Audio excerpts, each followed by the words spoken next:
So I was sitting here pontificating, if I said the word correctly.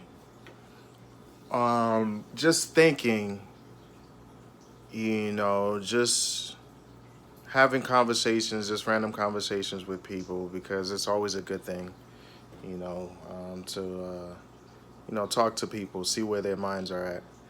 And the one thing I recognize when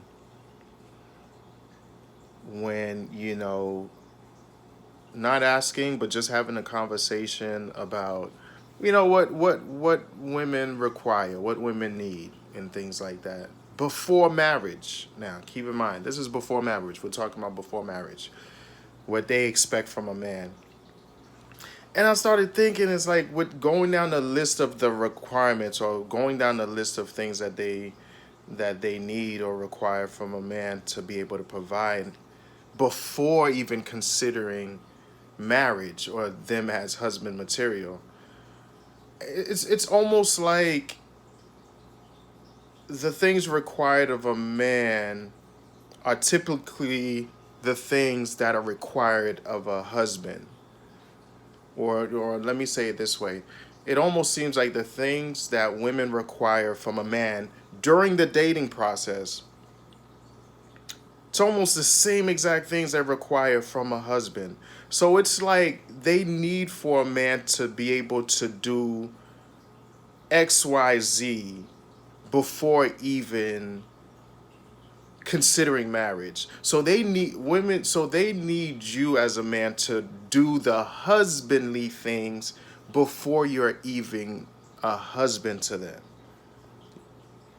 I don't if I can clarify it a little more. Like, let's say if a woman has a list of things she needs for her husband to be able to provide, or you know to have certain qualities, things like that.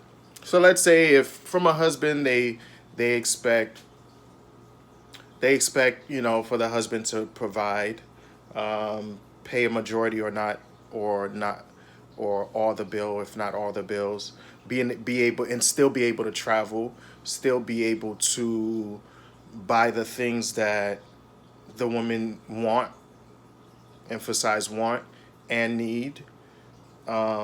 It's just a list of things. What's interesting about it is a woman requires that from a man before he's even a husband. So let's say if you're caring, let's say if she noticed you call to check on her, check.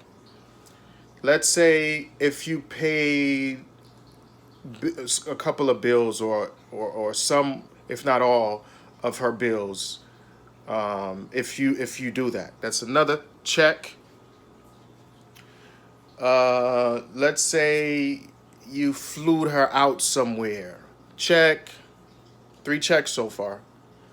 Let's say you bought her a purse, shoes, jewelry. Check, check, check, check.